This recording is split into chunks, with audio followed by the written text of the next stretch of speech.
Semoga Bunda sehat selalu dan terus semangat ya. Amin. Hari ini kita akan membahas topik yang sangat penting dan pastinya sangat bermanfaat untuk Bunda, yaitu persalinan dan perawatan bayi baru lahir. Bunda pasti ingin tahu kan bagaimana cara mempersiapkan persalinan yang nyaman dan aman. Lalu apa saja bahaya dan tanda persalinan dan bagaimana cara merawat bayi. Kebetulan sekali hari ini kita akan membahas penjelasan langsung dari sumber kita, yaitu Tania dan Hamsiah dari mahasiswa SKIKA Mutiara Mahakam. Bunda sekalian tolong diperhatikan ya materinya. Assalamualaikum warahmatullahi wabarakatuh. Waalaikumsalam warahmatullahi wabarakatuh. Selamat pagi bunda-bunda. Selamat pagi. Bunda-bunda sekalian, senang sekali saya bisa berbagi ilmu yang insya Allah bermanfaat bagi kita semua ya. Hari ini kita akan membahas tentang persiapan persalinan, tanda bahaya persalinan, dan perawatan bayi baru lahir. Di sini melahirkan adalah momen yang luar biasa bagi seorang ibu. Dengan persiapan yang matang dan pemahaman yang cukup, prosesnya bisa berjalan lebih lancar dan minim risiko. Nah, kita bahas satu persatu ya. Bunda, siapa yang sudah mulai persiapan persalinannya di sini? Wah, pasti ada yang sudah sibuk menyiapkan perlengkapan bayi juga ya. Baik, beberapa hal penting yang perlu dipersiapkan adalah yang pertama itu ada fisik dan mental, latihan pernapasan dan senam hamil. Nah, ini sangat membantu mengurangi nyeri kontraksi dan memperlancar persalinan bunda ya. Selanjutnya itu ada dukungan suami dan keluarga. Di sini dukungan suami dan keluarga itu sangat penting ya untuk didampingi saat persalinan. Selanjutnya itu ada pijat perineum untuk mencegah robekan, bila mengurangi risiko robekan saat melahirkan. Selanjutnya itu ada konsumsi makanan bergizi seperti protein, zat besi, dan kalsium. Kira-kira makanan favorit bunda saat hamil apa nih? Buah bu, ikan, sayur. Bagus ya bunda ya makanannya, ada proteinnya, ada zat besinya, ada kalsiumnya.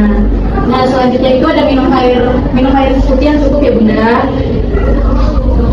Dan yang ketiga itu ada logistik. Yang pertama ada tes persalinan, siap 1 bulan sebelum HPL, cek dokumen seperti KTP, BPJS, dan rekam medis. Selanjutnya itu ada rencana transportasi ke fasilitas kesehatan. Nah untuk persiapan tes bersalin dan dokumen penting itu minimal 1 bulan sebelum HPL ya, jangan sampai dadakan. Selanjutnya ada tanda-tanda persalinan. Yang pertama kontraksi teratur dan makin kuat. Yang kedua itu air ketuban pecah. Ini tanda bahwa persalinan sudah dekat, segera ke fasilitas kesehatan terdekat ya bunda. Selanjutnya itu ada keluar lendir bercampur darah. Ini tanda leher rahim mulai membuka. Selanjutnya itu ada janin turun ke panggul, rasanya seperti ada tekanan di bawah. Yang terakhir itu ada sering buang air kecil dan nyeri punggung. Nah, karena jadi makin menekan kemih, itu bunda mungkin sering buang air kecil ya dan nyeri punggung. Bagaimana kalau air ketuban pecah tapi belum ada kontraksi? Nah, itu segera ke fasilitas kesehatan ya bunda, karena itu ada resiko infeksi. Baik, perkenalkan nama saya Hamsiah. Saya akan menambahkan materi dari teman saya yaitu Tania, yaitu tentang tanda bahaya persalinan. Di sini ada 6 poin. Yang pertama ada pendarahan lewat darah lahir. Nah, ini kemungkinan bisa terjadi kelainan di bagian plasenta. Terus yang kedua, ibu mengalami kejang. Terus air ketuban yang keluar itu berwarna hijau dan berbau. Selanjutnya ada tali pusar atau tangan bayi keluar dari darah lahir. Nah, selanjutnya ada ibu gelisah atau mengalami kesakitan yang hebat, dan yang terakhir ibu tidak kuat mengejar. Nah, jika ibu-ibu semua di sini ada mengalami salah satu di antara itu, segera ke fasilitas kesehatan terdekat. Selanjutnya yaitu perawatan bayi baru lahir. Nah, setelah bayi baru lahir, lebih baik itu dilakukan inisiasi menyusui dini atau dikatakan dengan IMD. Nah, ini perlu ya, karena ASI yang keluar setelah melahirkan itu biasanya lebih baik daripada ASI yang biasanya. Terus yang kedua, menjaga suhu tubuh. Nah, tubuh bayi itu perlu yang namanya hangat. Jadi diharapkan ibu-ibu selalu menjaga kehangatan pada bayi. Selanjutnya yaitu perawatan tali pusat. Nah, perawatan tali pusat ini banyak sekali nih saya lihat masih yang menggunakan bedak atau minyak-minyakan. Nah, itu tidak benar ya Bu. Sebaiknya kita melatihan dibiarkan saja, dibiarkan kering hingga dia bersih. Selanjutnya yaitu memberikan ASI eksklusif. ASI eksklusif itu diberikan selama 6 bulan. Nah, dikatakan ASI eksklusif itu jika tidak ada tambahan asupan yang lain.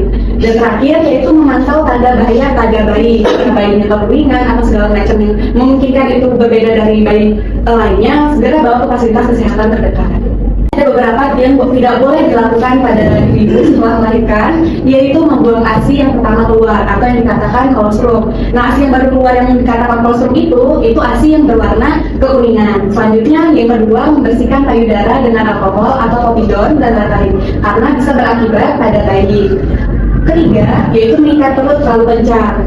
Nah, yang keempat, menempelkan dedaunan pada kemaluan. Nah, ini beberapa mungkin ada yang saya tanyakan. Mungkin ibu sendiri di sini sudah sering dengar bayi itu boleh diberikan madu atau tidak? Sering kan? Nah, itu sebenarnya tidak boleh ya, itu mitos karena ASI itu adalah asupan yang paling bagus. Jadi apapun yang di luar ASI seperti mungkin air putih bahkan itu tidak dianjurkan. Dari mungkin kelas hamil kali ini, selanjutnya saya serahkan ke moderator. Ya, sekarang kita waktunya quiz ya.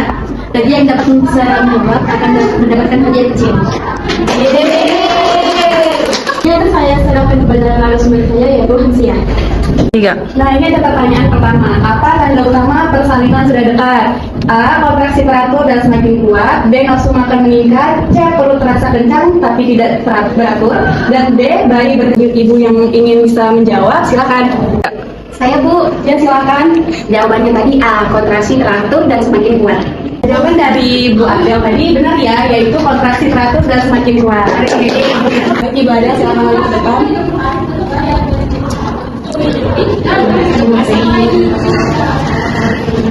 Bagi ibu-ibu yang tahu langsung jawab aja ya. Nah, pertanyaannya bagaimana cara merawat tali pusar bayi yang baru lahir?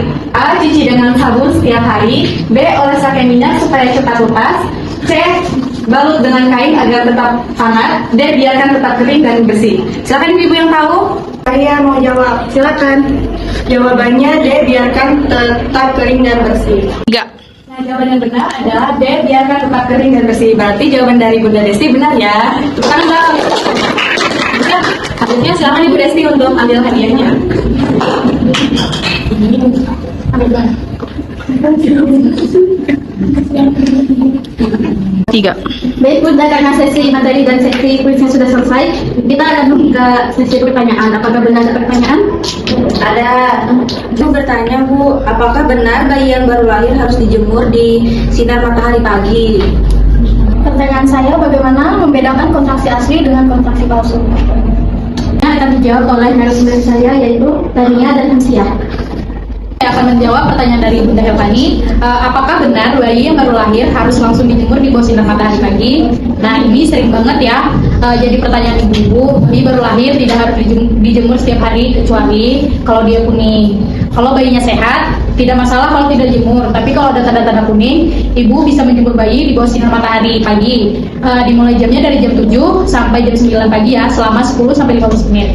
Jangan terlalu lama, karena kulit bayi masih sensitif. Kalau kuningnya makin parah, ibu perlu membawa bayi ke dokter untuk diperiksa lebih lanjut. Apakah Bunda mengerti? Mengerti, Bu. Baik, selanjutnya saya akan menjawab pertanyaan dari Bunda Alis, yaitu tadi pertanyaannya bagaimana sih cara membedakan kontraksi asli dengan kontraksi palsu. Nah, kan ada yang pernah merasa perutnya tiba-tiba mengeras terus hilang lagi. Nah, itu namanya kontraksi palsu atau istilahnya kita sebut dengan Braxton Hicks. Nah, biasanya mulai muncul saat kehamilan sudah masuk di trimester ketiga. Tapi jangan panik dulu ya, ini masih wajar. Nah, kalau kontraksi palsu rasanya tidak terlalu sakit. Munculnya jarang-jarang, dan kalau ibu duduk atau istirahat, kontraksinya hilang. Nah, tapi kalau kontraksi asli, itu tandanya beda. Rasanya makin kuat, makin sering, dan nggak hilang walaupun ibu pindah posisi atau beristirahat. Kalau sudah seperti ini, berarti ibu harus siap-siap ke fasilitas kesehatan terdekat. Kalau ibu ragu, ibu bisa hitung. Misalnya, dalam 5 menit berlangsung sekitar 30-60 detik dan terus berulang selama 1 jam, artinya persalinan sudah dekat. Segera ke bidan atau dokter ya. Jadi di sini Ibu Alis sudah paham belum? Yang baik paham Ibu. 3. Terima kasih atas narasumber untuk penjelasannya yang sangat penting. Ada kesimpulan penting dari beberapa materi. Yang pertama, persiapan fisik, mental, nutrisi, dan logistik sangat penting sebelum persalinan. Yang kedua, mengenali tanda-tanda persalinan dapat membantu ibu bersiap lebih baik lagi. Yang ketiga, tanda bahaya persalinan harus diwaspadai agar segera mendapatkan pertolongan medis.